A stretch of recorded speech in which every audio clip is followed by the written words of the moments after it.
What's good, y'all? It's the Demouchets REACT, and we're back with another video. Who we got today, C? Today we're back with another American reaction. Super excited about this video. If you're new to us and we're new to you, make sure you scroll down, hit that subscribe button, and turn on the post notification bell because we're on the road to 200K.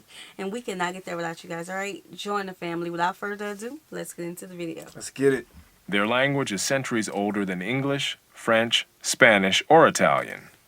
But the history of a dozen years has cast a long shadow over the thousands of years of their existence as a people. The rule of Hitler and the Nazis from 1933 to 1945 not only sealed the fate of the Germans of that generation, it has colored the way Germans have been seen since then, as well as the way the previous history of Germans has been seen. German intellectual figures, social traditions, and political movements in centuries past that were once seen in the context of their own times are now often seen as precursors of Nazi totalitarianism or of the Holocaust. Was all of German history leading up to Hitler? Or were the Nazi years simply a tragic aberration on a monumental scale? The collectivization of Germans in the minds of others has had major consequences in the real world, quite aside from its impact on intellectual conceptions of this people. At the end of the Second World War, millions of people of German ancestry living outside the Reich in various parts of Eastern Europe and the Balkans were sent back to Germany, even though many of these families had been living where they were for centuries, and many of the individuals sent back to Germany had in fact never seen Germany. Winston Churchill protested these mass expulsions of millions of Germans on a scale grievous and undreamed of, and said, "We must banish revenge against an entire race from our minds." In order to assess the 12 fateful years of the Nazi regime and its relationship to German culture and history in general, we must first review that history and that culture. Germans, as a people, have extended well beyond the boundaries of present-day Germany, not only in Europe, but in overseas settlements in the Western Hemisphere and as far away as Australia. The extent to which these far-flung settlements could be considered German, and for how long, depends of course on the extent to which German culture persisted among them, and whether or not that culture was linked to the German nation-state. To assess that, we need to see, at least in outline, some of the prominent features of the culture and values historically associated with Germans. Moreover, the features of German culture stand out in sharper relief against the cultures of the surrounding peoples, such as the Slavs of Eastern Europe or the British and French to the west. Long before German societies became industrialized, Germans were skilled craftsmen in many fields. Germans were known for brewing beer in Roman times, and Germany today produces more beer than any other country in Europe. People of German ancestry have set up breweries as far away as Australia and China, the famous Tsingtao beer of China having been created by Germans there. The leading American brands of beer, Budweiser, Coors, and Miller, were likewise all created by people of German ancestry. German breweries in Buenos Aires drove English beer out of the market there. In the Brazilian state of Sao Paulo, the only producers of beer in the early 20th century were Germans. Beer brewing Germans are not simply a stereotype. German craftsmen also pioneered in making pianos and took this skill with them to other countries. I didn't know that. The first pianos in colonial America were built by Germans, who also led the way in building pianos in Australia, Russia, France, and England. German craftsmanship also created optical products that made such firms as Zeiss, Schneider, Rodenstock, and Voigtlander world leaders in high-quality lens production. The leading lens-making firm in the United States was founded by two German immigrants named Bausch and Lomb. Printing was another area in which Germans led the way. Gutenberg introduced printing with movable type in Europe, and centuries later, Germans set up the first printing press in the Western Hemisphere. When printing presses began to spread from Western Europe into Eastern Europe, they spread first into German enclaves in the East, because here were concentrated people who could read. Germans also pioneered in map making. The name America was given to the Western Hemisphere by a German map maker. Mining was another area in which Germans became renowned as far back as the 16th century. Copper mines in Britain were opened up by Germans, as were silver mines in Mexico, Spain, and Norway. in addition to the German mining communities in the Balkans already noted. German craftsmanship in metal created the first armor and swords manufactured in Mexico, as well as the renowned Kentucky rifle, which was in fact made by Germans in Pennsylvania. For thousands of years, Germans excelled in military operations. German generals held positions of high command in the Roman legions, as they would in later centuries command armies in Tsarist Russia, in South America, and in the United States from the Revolutionary War of 1776 to the two world wars of the 20th century, in both of which the U.S. Army was commanded by generals of German ancestry, Pershing and Eisenhower, respectively. German commanders of American military forces in the Second World War also included Admiral Chester Nimitz, who commanded the Pacific Fleet, and General Karl Spaatz, whose bombers reduced much of Germany to rubble.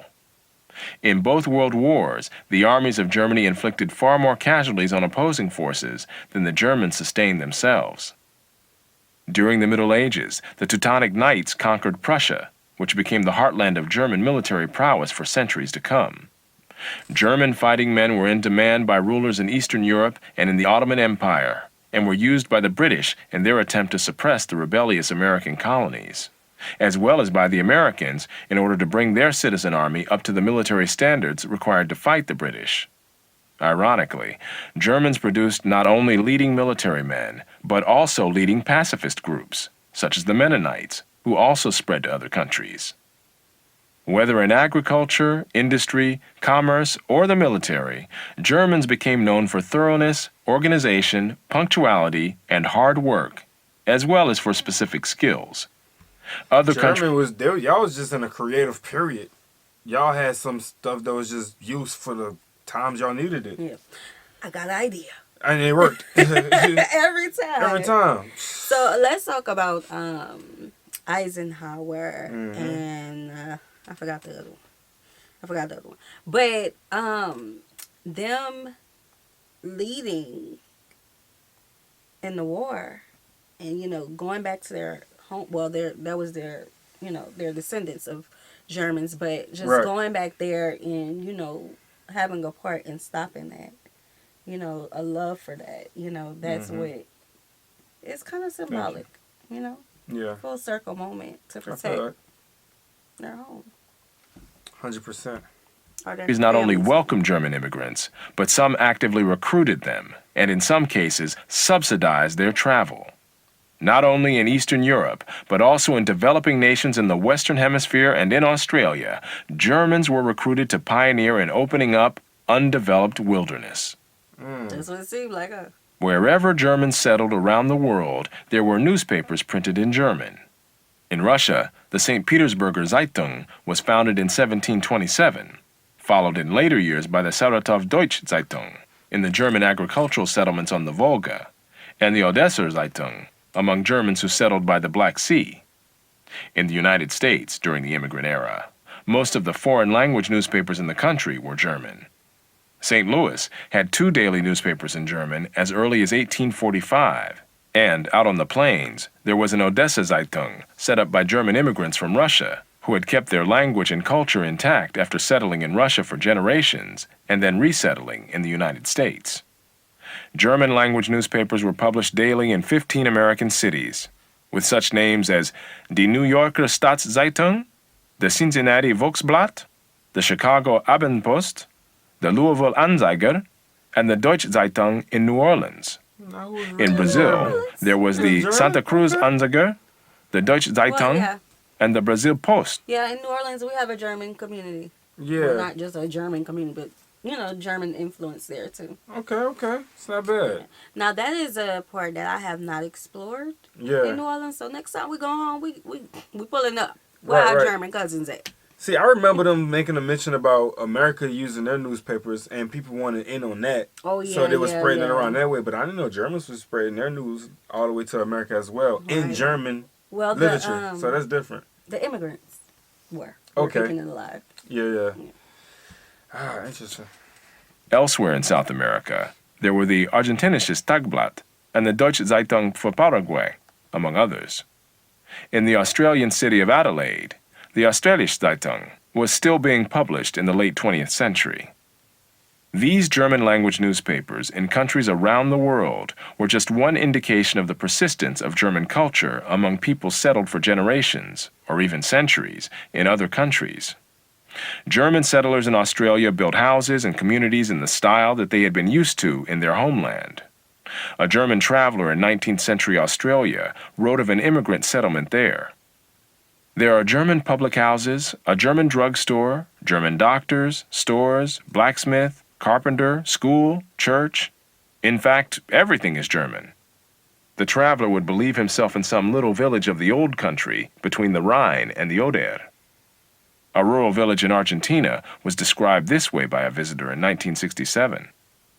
I entered the church and heard something I did not remotely expect in this distant place. Traditional German hymns of Holy Week, sung in typical Volga German style in which each voice remains distinct. I looked around. Men, women, and children were in their Sunday dress. Some of the women wore scarves. Beneath them were faces like those of the country people in Germany. In front of the nave, the minister was preaching in common German to the parishioners.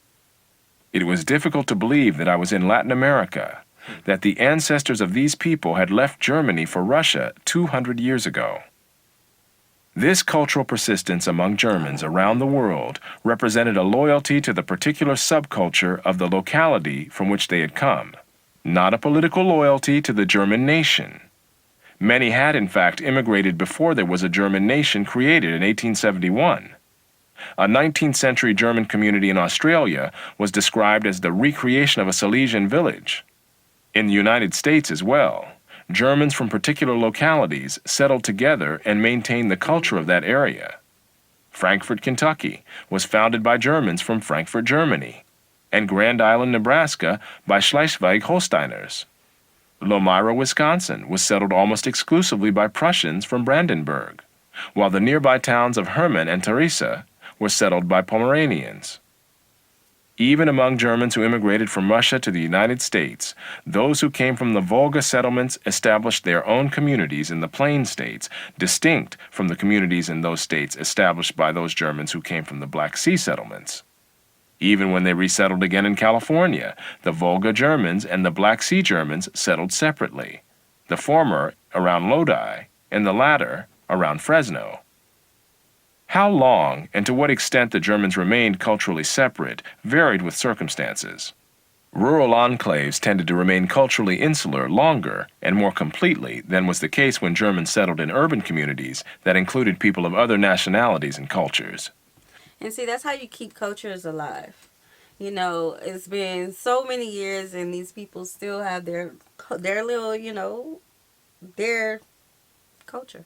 Basically. I was trying to say another word. But their culture, no matter where they go. And it's been so long ago since their family members have actually been in Germany. That's what each and every community needs to do. Even though you move to a new country, of course you need to learn their ways of life. But your home life can still be intact with your true culture. Right. Where the Germans were the numerically predominant urban group, as they were for centuries in much of Eastern Europe, they could assimilate the local population, or at least its upwardly mobile elements, to the German culture. But where the Germans were greatly outnumbered, and especially where the great majority of the German immigrants were male, then interactions among groups, including intermarriage, eroded the German culture. This was the case in much of 19th century Australia, but not in South Australia, where whole families of Germans tended to settle together, and there were as many women as men, so that these communities could maintain their separate social and cultural identities for generations. It was much the same story in Brazil, where there was very little intermarriage with members of the local population living near German agricultural communities, well into the 20th century, while in cities and in some rural areas where there were more diverse populations, acculturation and assimilation became more common. Yet even living in cities with large numbers of people from other backgrounds did not automatically lead to rapid assimilation. In New York City, where 90% of the population was non-German, in the early 20th century, most people of German ancestry nevertheless married other people of German ancestry. That changed over the years, but not immediately or rapidly. This cultural cohesiveness was seldom accompanied by political cohesiveness or group identity politics. Germans were usually not very politically active in any case, and they tended to be underrepresented among career politicians. Where German political leaders arose in other countries, it was seldom as representatives of ethnic Germans in those countries. In the United States, for example, those people of German ancestry who did achieve prominence in politics, the Muhlenbergs in the 18th century, Karl Schurz and John Peter Altgeld in the 19th, and Herbert Hoover and Dwight D. Eisenhower in the 20th century, did so as representatives of the American people at large, rather than as spokesmen for ethnic German interests. There were similar patterns in other countries. In Australia, Germans tended to be underrepresented in politics, and those Germans who achieved political office were elected from constituencies where there were few Germans, as well as from constituencies where Germans were the predominant population. In Russia, the presence of Baltic Germans in high positions in the Tsarist government was of no benefit to the Volga Germans or the Black Sea Germans, in whom these German officials took no interest and whom they looked down on as peasants. In Brazil, Germans long remained politically apathetic until after the Second World War, when they began to elect more deputies. However, in places where the German minority was under sustained political attack, such as by the Latvians or the Czechs, Germans were provoked into political activity. The persistence of German culture did not, in most cases, mean making public dramatizations of a separate identity, exceptions again being in places like Czechoslovakia.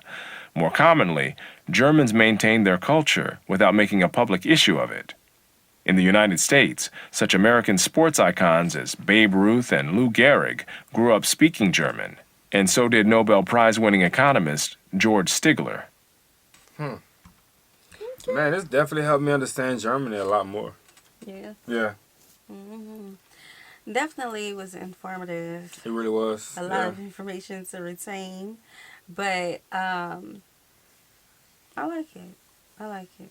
Let us know, like, what's one thing, if you move to a different country and you're from Germany, what is one thing that you have kept intact in your home life?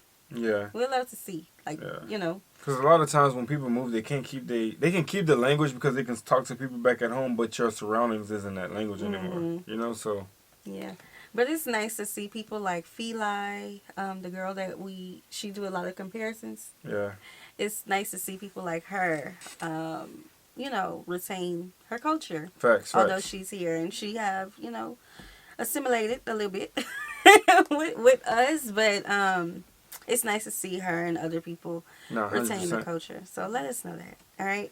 So we hope you guys enjoyed this video with us. Like this video, subscribe, turn on the post notification bell. We have enabled our super thanks if you like to support the channel that way, as well as our reaction request form is in our description box below. We'll see you soon. Peace.